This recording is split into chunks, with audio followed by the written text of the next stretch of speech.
What's going on, wrestling fans? It's IC Fall, and welcome back to the Fall Count. And today, we're looking back at one of the strangest hidden gems in WWE history. 3 weeks of hype on Monday Night Raw led fans to this special television event just days before SummerSlam 1993. It wasn't a pay-per-view. It wasn't Saturday night's main event. It wasn't the Action Zone. It was simply a special showcase designed to build anticipation for WWE's biggest event of the summer. It's a commercial for SummerSlam 1993. So let's step back into August of 1993. It's Jim Ross and Gorilla Monsoon calling the action together. It's not a team fans associate with WWE. It's usually Jim Ross, Jerry Lawler, Gorilla Monsoon, Bobby Heenan. But it works. Ross brings his sports-style presentation while Monsoon provides his usual authority and personality and going bananas.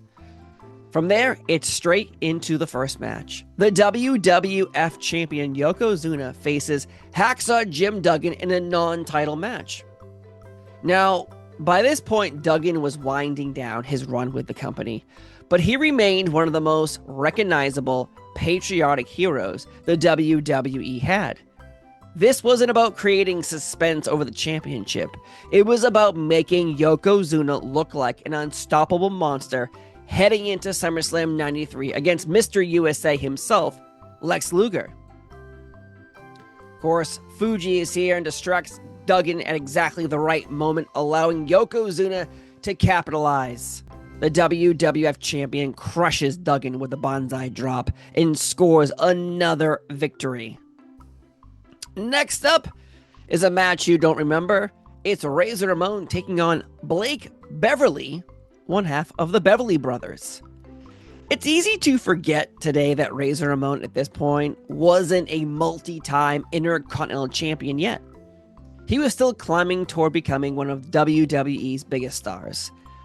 But in the end, Razor gives us the Razor's Edge for the victory, sending the fans home happy. What's fascinating is looking back with hindsight.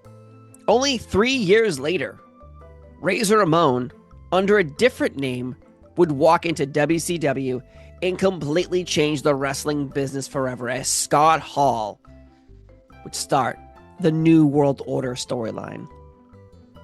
The show then cuts away for another memorable promo segment. Jerry the King Lawler is in Memphis, claiming to be spending time with none other than Elvis Presley himself. Huh? Next, it's six-man tag team action. It's the Smoking Guns joining forces with Tatanka. First off, let's stop there for a moment. Cowboys and Indians teaming up together.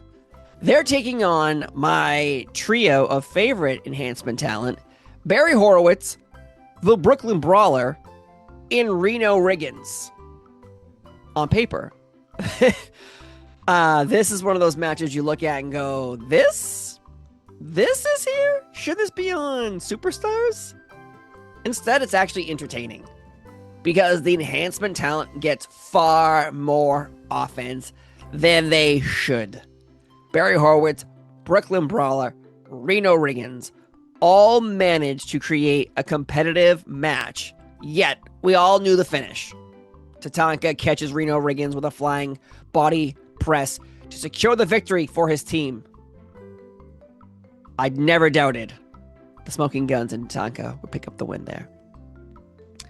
After this, we're going to The Undertaker, sitting down for an interview to explain what exactly a rest in peace match is. Next up, the Intercontinental Championship. Shawn Michaels defends the title against former WWF champion Bob Backlund. By 93, Shawn Michaels was clearly becoming one of WWE's top stars. Bob Backlund represented an entire different era of professional wrestling, not the new generation. Their styles couldn't have been more different. Now, later in the match, though, Diesel distracts the referee. That distraction allows Shawn Michaels to take advantage. The biggest surprise, though, is not Shawn Michaels stealing a pinfall. It's the end. It's how little attention WWF gave to Shawn Michaels' upcoming SummerSlam title defense against Mr. Perfect. Everyone and their mother would believe that Shawn Michaels vs. Mr. Perfect has the potential to be the match of the year, the match of the decade. The match doesn't deliver, and neither does the storyline. A few days before this, Shawn and Mr. Perfect did have a battle on the outside episode of Raw, destroying Howard Finkel's car. But considering that this is two of the greatest Intercontinental champions of all time, and it's odd to see it barely mentioned here. Then comes the reason many fans still remember this event. Recently, I was watching WWE Vault, and this match popped up on a live stream, and I was so happy to see it. It's the WWF Tag Team Championship in a steel cage. It's the Steiner brothers against Money Inc. The stipulation, though, is unique, which makes the match fun to watch. Both members of one team have to escape the cage in order to win the match. That creates a constant chess game throughout the contest. One wrestler climbs, the other gets pulled back in. The partner sacrifices their own escape to stop the opposing team.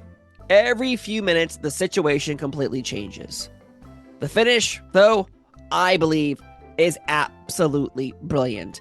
Rick Steiner escapes the cage first. Now, throughout the match, IRS has gotten out, climbed back in. $1 Million Man escaped, climbed back in. Scott Steiner, climbed back in. But now, Scott Steiner at this point, he's in the inside with IRS and the $1 Million Man. Rick Steiner escapes the cage first. Money Inc., though, keeps dragging Scott back in when he's trying to get out. Finally, Scott climbs towards freedom while IRS attempts to escape on the opposite side. Rick realizes what's happening. So he climbs back up the cage, grabs IRS before he can touch the floor. Because guess what's going on? The $1 Million Man has escaped on the other side. $1 Million Man runs around to where Rick Steiner is and starts punching him in the stomach while Rick Steiner is holding IRS on his shoulders. Brilliant ending. Scott eventually gets to the floor. The Steiners retain the WWF Tag Team titles. It's honestly one of the smartest cage match finishes I've ever seen in my life, especially in the 90s. The match is loaded with spots, incredible teamwork, and constant suspense. But I also noticed the arena is very small. It was a small arena, you know. This match is, though, a hidden classic. Now, as the show comes to a close, one thing becomes very clear. This special is better than SummerSlam 1993. The wrestling was strong, the promos were fun, the storytelling advanced everything building to SummerSlam. But I'll be honest, nothing at SummerSlam 93 tops the tag team steel cage match we just watched. But everyone looked great. The new generation was beginning. Shawn Michaels becoming a superstar, Steiner brothers stepping forward as a tag team, Yokozuna looking unbeatable. Lex Luger was preparing for the biggest opportunity of his life. And boy, that SummerSlam just a party. But thanks for joining me today talking about this SummerSlam Spectacular right here on the Fall Count with me, Steve Fall.